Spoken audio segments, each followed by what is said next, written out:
Hey guys, how's it going? Kripparrian here. So today I want to talk about voice communication over the internet and using it for video games. And I want to start with a story because I didn't realize this was as serious of a problem as it seems to be. So I've been trying to, get some conquest points in World of Warcraft. Miss Panera just came out. I gotta get the gear from the conquest because it's the best gear I can get for PvE at this current point in time.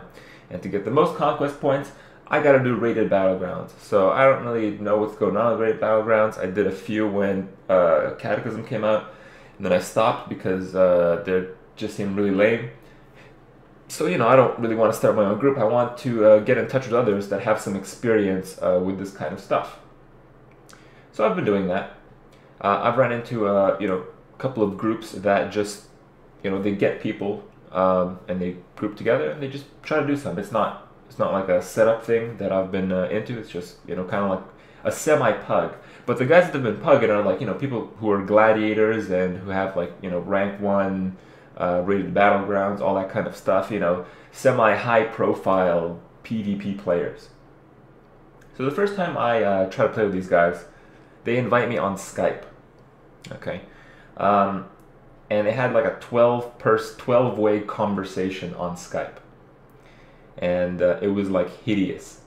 So after a little bit of that, I pretty much introduced them to this revolutionary new technology called a Mumble server, which if you guys are not familiar, is kind of like Ventrilo or TeamSpeak or something like that. But my personal choice is Mumble. I do have a Mumble server of my own just to talk to whoever I want and whatnot, and so just so I have control over it. And a lot of the guys, in fact, possibly even the majority, didn't even know about Mumble. And they, when they logged on, they didn't have it set up, and they had, I realized that they had like horrifying microphone setups. And these guys were just like, complaining the whole time we're doing this crap. It's like, why are we using Mumble? We have to use Skype, all this other shit, just all this nonsense. And the echo was atrocious. My ears were bleeding. I was ready to pull the few pieces of hair I still have left on my head right out of it. Man, it was like unbearable. So this is the PSA, okay? I'll get into why you should be using programs like Mumble and the advantages of using them over programs like Skype in a second. But let's dive into the core of the problem. Let's dive into people who have speakers, okay? Now, I have nothing against people who have speakers. Using speakers are good. If you want to listen to, the Beatles or some shit, or Rihanna or something, I mean, that's great. Put on your speakers, listen to your iTunes and whatnot. Excellent, I get it. Speakers are nice. Watching movies, good.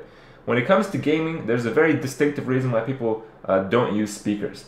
So I have this little diagram for you guys over here. So you got the speaker action, the microphone action, the Mumble server, and the asshole that doesn't realize this is a problem. So this is what happens with this setup.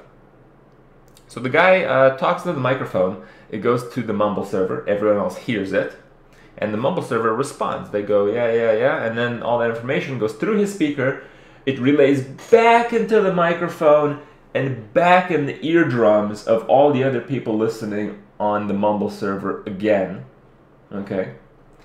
And if there's like 2 of these assholes in the Mumble server, or 3 of them, it just loops like fucking crazy, okay? So, if you're one of these guys, you gotta get it fixed. You gotta get one of these. This is like one of my old headsets. I kind of use this like on the go. This is a very distinctive property of a headset. So a headset is like the headphone part, the part that you listen to, and importantly, the microphone. See, if you have this kind of setup, when the sound comes through the Mumble, it's not going to interfere with the microphone. Now my setup is a little bit different because I have the Razer Orcas. They don't have a microphone attached. I have a separate microphone. But the key part is that the sound going through my headphones is not gonna relay back into the microphone into the poor people on the Mumble server. Okay, so that's really the big part. Do everyone a favor and get this shit in check if you plan on doing any kind of serious group-based work in any kind of video game. And back to the subject of the Skype. So people were still complaining that Skype, oh, Skype is so much better. Skype doesn't have this problem. That's not true. This problem exists in pretty much anything. Skype has pretty good noise cancellation, but it's far from gone with people who have setups like these. And there's a few other things. I was so surprised to hear that all these guys got like Gladiator and got like, you know, rated BG's rank 1 using Skype. Seriously. This is how Skype works, you know. Skype is good for, you know, talking to one other person. Like if you want to talk to grandma, if you want to talk to like your girlfriend or something, you can give them a call on Skype. It works perfectly, you know. It's nice and social and all that shit. But when it comes to doing like a 3v3 match or a 5v5 or like a rated battleground 10v10, Skype is horrible. And this is why. When there's like a group call on Skype, it's hosted on the person who starts the call. So, you know, if I decide to call, you know, Krippy, let's say, and I have a Skype call with him, if I say something to Krippy, that information is going to go through the internet passageways all the way to California from Toronto. So from the East Coast to the West Coast. And if he wants to say something, if he wants to respond, it's going to go from the West Coast to the East Coast. So the difference in distance is the same both ways. So it's relatively efficient. Now, if you add a third person to the equation, if you add, I don't know, let's say Krippy's neighbor, okay? And I call Krippy and his neighbor. Well, if I say something to Krippy or the other guy, it's still going to be East Coast to West Coast. But if Krippy wants to say something to his neighbor for him to hear, it's going to go to me, so it's going to go from the West Coast to the East Coast back to the West Coast. Okay, this is just a simple example. So it's going to take twice as long for those two guys to communicate with one another than it is for me to communicate with them. And when you add in, like, you know, more and more people into the call, there's more and more inefficiencies. And when you're doing like a competitive 3v3 match, you want all the advantages you can get. That's why I was so surprised to hear that people use Skype. It's like they don't know this shit at all. So maybe I'm helping you guys out. But the way Mumble works is, or any other chat program for that matter, is that it sets up a server at a distinct location. So if you set up a server, typically we like to host the servers, you know, in the central part of the United States or Canada. So like, you know, more or less like Chicago area, but, you know, there's also central in like Texas, something like that. And in our case, if I was just talking to Krippy, it may take a little bit longer, but if I add a third person, it's pretty much almost always going to be more efficient. And that's because it's going to act as the midpoint to all of us. So all of us, the overall sum of latency within our you know, communication is going to be much less than if someone was using a local host, as in Skype or whatever other local host they may have. The other reason is that because the person hosts the call itself, if they disconnect or if they disconnect from Skype, the call is dropped. So obviously if you're doing like a 3v3 match and your Skype drops, it probably means you're disconnected, and I mean, you know, 2v3 in a 3v3 match, that's probably not going to happen. But in a rated battleground, 10 players, yeah, that's not bad.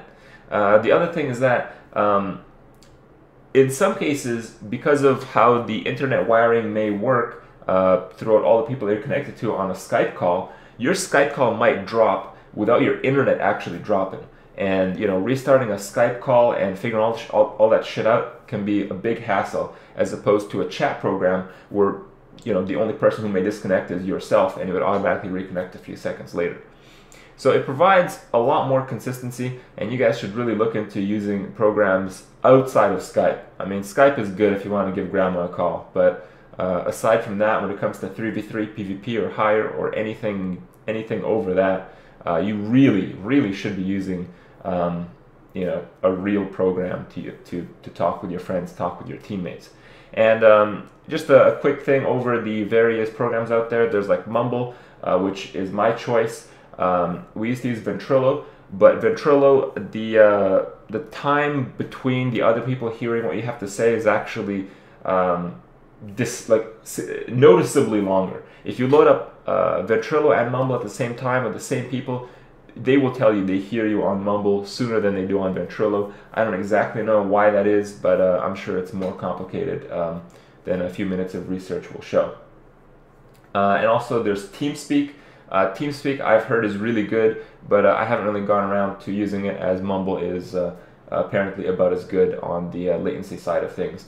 But voice communication is really, really important when it comes to being successful in video games and a lot of other things. The bar is always going to get higher and higher as time progresses, as technology gets better, and you shouldn't be caught up in shit like Skype, shit like Ventrilo, if you really want to remain as competitive as you can be. So hopefully I've given you guys some tips today, and maybe you can stop being one of those guys that ear rapes the hell out of all your friends on Ventrilo. See you guys tomorrow.